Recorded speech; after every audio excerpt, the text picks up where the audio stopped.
In the next section, the northern kingdom is rocked by a bloody revolution started by a king named Jehu, who destroys Ahab's family. And although Jehu was at first commissioned by God, his violence just gets out of control, and it creates the spiral of political assassinations and rebellions from which Israel never recovered. Coup follows coup after Jehu, and each king follows other gods, allows horrible injustice. 2 Kings 12.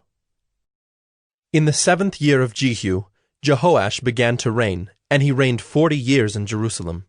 His mother's name was Zibiah of Beersheba. And Jehoash did what was right in the eyes of the Lord all his days, because Jehoiada the priest instructed him. Nevertheless, the high places were not taken away. The people continued to sacrifice and make offerings on the high places. Jehoash said to the priests, "All the money of the holy things that is brought into the house of the Lord, the money for which each man is assessed, the money from the assessment of persons, and the money that a man's heart prompts him to bring into the house of the Lord, let the priests take, each from his donor, and let them repair the house wherever any need of repairs is discovered." But by the 23rd year of King Jehoash, the priests had made no repairs on the house. Therefore, King Jehoash summoned Jehoiada the priest, and the other priests, and said to them, "Why are you not repairing the house? Now therefore take no more money from your donors, but hand it over for the repair of the house." So the priests agreed that they should take no more money from the people, and that they should not repair the house. Then Jehoiada the priest took a chest, and bored a hole in the lid of it, and set it beside the altar on the right side as one entered the house of the Lord. And the priests who guarded the threshold put in it all the money that was brought into the house of the Lord. And whenever they saw that there was much money in the chest, the king's secretary and the high priest came up, and they bagged and counted the money that was found in the house of the Lord. Then they would give the money that was weighed out into the hands of the workmen who had the oversight of the house of the Lord. And they paid it out to the carpenters and the builders who worked on the house of the Lord, and to the masons and the stonecutters, as well as to buy timber and quarried stone for making repairs on the house of the Lord, and for any outlay for the repairs of the house.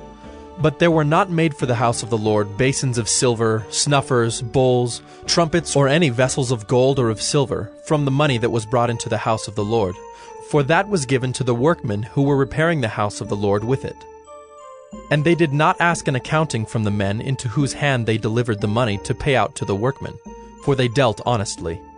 The money from the guilt offerings and the money from the sin offerings was not brought into the house of the Lord. It belonged to the priests. At that time, Hazael, king of Syria, went up and fought against Gath and took it. But when Hazael set his face to go up against Jerusalem, Jehoash, king of Judah, took all the sacred gifts that Jehoshaphat and Jehoram and Ahaziah his fathers, the kings of Judah, had dedicated, and his own sacred gifts, and all the gold that was found in the treasuries of the house of the Lord, and of the king's house, and sent these to Hazael, king of Syria. Then Hazael went away from Jerusalem. Now the rest of the acts of Joash, and all that he did, are they not written in the book of the Chronicles of the kings of Judah? His servants arose and made a conspiracy, and struck down Joash in the house of Millo on the way that goes down to Silla. It was Josachar the son of Shimeath, and Jehozabad the son of Shomer, his servants, who struck him down, so that he died. And they buried him with his fathers in the city of David, and Amaziah his son reigned in his place. 2 Kings 13. In the 23rd year of Joash the son of Ahaziah, king of Judah, Jehoahaz the son of Jehu began to reign over Israel in Samaria, and he reigned 17 years. He did what was evil in the sight of the Lord, and followed the sins of Jeroboam the son of Nebat, which he made Israel to sin. He did not depart from them, and the anger of the Lord was kindled against Israel, and he gave them continually into the hand of Hazael, king of Syria, and into the hand of Ben-Hadad the son of Hazael. Then Jehoahaz sought the favor of the Lord, and the Lord listened to him, for he saw the oppression of Israel, how the king of Syria oppressed them. Therefore the Lord gave Israel a savior, so that they escaped from the hand of the Syrians, and the people of Israel lived in their homes as formerly. Nevertheless, they did not depart from the sins of the house of Jeroboam, which he made Israel to sin, but walked in them. And the Asherah also remained in Samaria. For there was not left to Jehoahaz an army of more than 50 horsemen, and 10 chariots, and 10,000 footmen. For the king of Syria had destroyed them, and made them like the dust at threshing. Now the rest of the acts of Jehoahaz, and all that he did, and his might, are they not written in the book of the Chronicles of the kings of Israel? So Jehoahaz slept with his fathers, and they buried him in Samaria, and Joash his son reigned in his place. In the 37th year of Joash king of Judah, Jehoash the son of Jehoahaz began to reign over Israel in Samaria, and he reigned 16 years. He also did what was evil in the sight of the Lord. He did not depart from all the sins of Jeroboam the son of Nebat, which he made Israel to sin, but he walked in them. Now the rest of the acts of Joash, and all that he did, and the might with which he fought against Amaziah king of Judah, are they not written in the book of the Chronicles of the kings of Israel?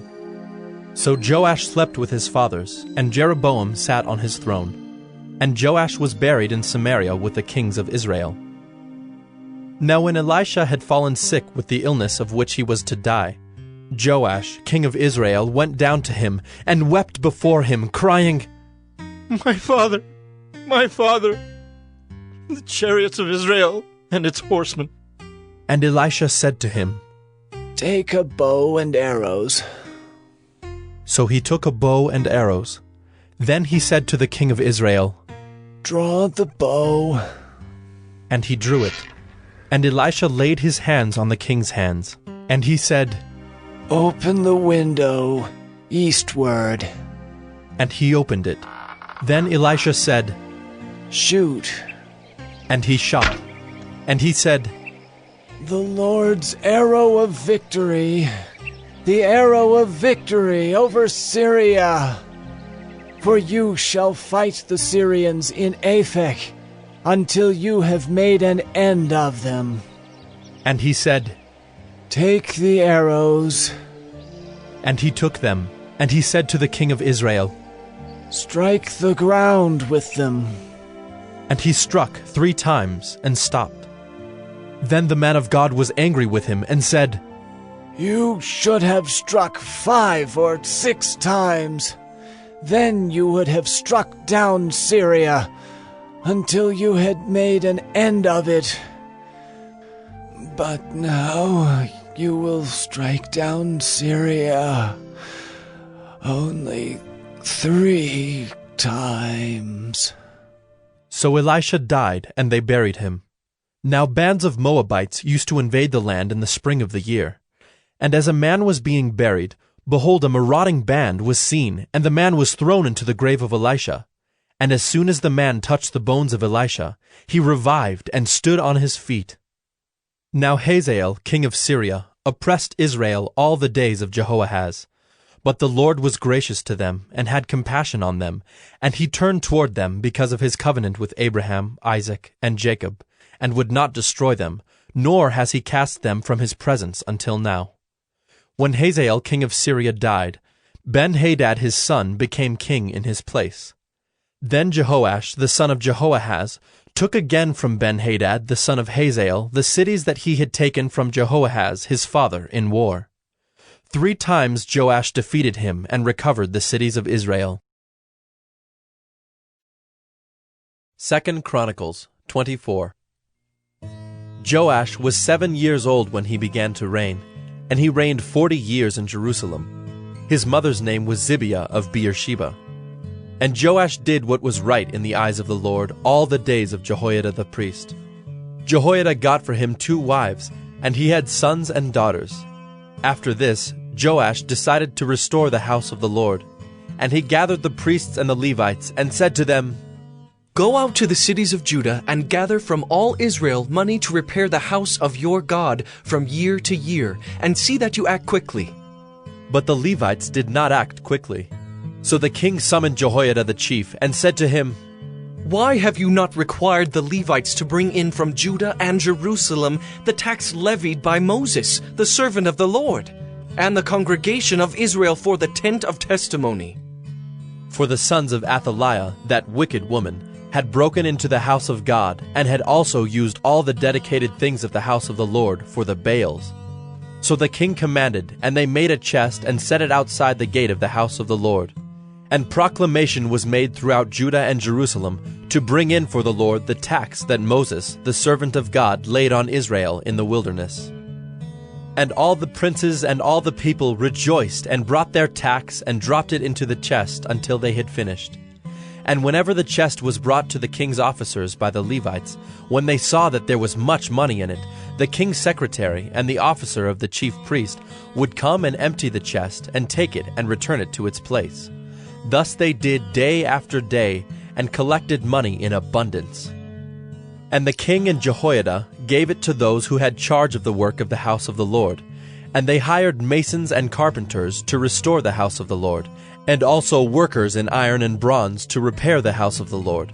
So those who were engaged in the work labored, and the repairing went forward in their hands, and they restored the house of God to its proper condition and strengthened it. And when they had finished, they brought the rest of the money before the king and Jehoiada, and with it were made utensils for the house of the Lord, both for the service and for the burnt offerings, and dishes for incense, and vessels of gold and silver. And they offered burnt offerings in the house of the Lord regularly all the days of Jehoiada. But Jehoiada grew old and full of days, and died. He was 130 years old at his death. And they buried him in the city of David among the kings, because he had done good in Israel and toward God and his house. Now after the death of Jehoiada, the princes of Judah came and paid homage to the king. Then the king listened to them. And they abandoned the house of the Lord, the God of their fathers, and served the Asherim and the idols. And wrath came upon Judah and Jerusalem for this guilt of theirs. Yet he sent prophets among them to bring them back to the Lord. These testified against them, but they would not pay attention.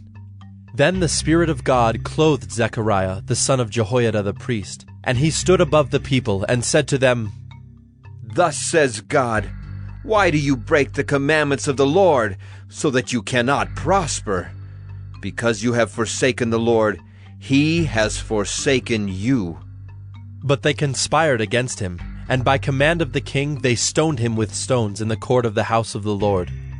Thus Joash the king did not remember the kindness that Jehoiada, Zechariah's father, had shown him, but killed his son.